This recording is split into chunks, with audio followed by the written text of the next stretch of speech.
Tu veux un bon tuyau? Seul le papier hygiénique peut être jeté dans la toilette. Cependant, beaucoup de déchets sont jetés dans la cuvette et causent de nombreux dégâts. Sais-tu seulement où va le déchet après avoir été flushé? S'il ne bloque pas la canalisation, il poursuivra sa course tout comme les eaux usées des résidences, des commerces et des industries, jusqu'au poste de pompage local.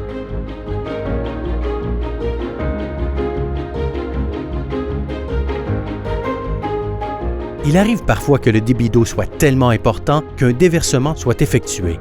Le déchet sera alors retenu par un grillage, auquel cas il continuera son chemin et passera sous la rivière Saint-Maurice pour rejoindre le poste de pompage principal où sont acheminées toutes les eaux usées de la ville.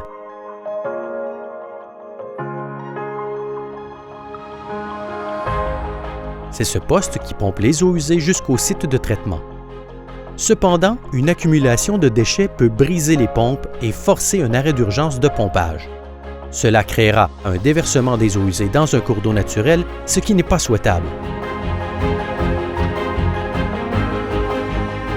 Un dégrilleur retire des eaux une partie des déchets. Ceux-ci sont envoyés au site d'enfouissement.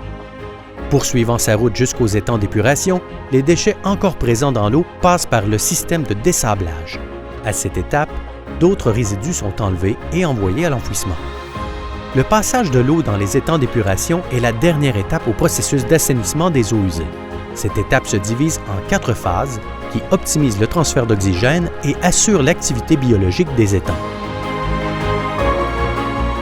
Malheureusement, encore beaucoup trop de déchets jetés dans la toilette se retrouvent dans les étangs d'épuration.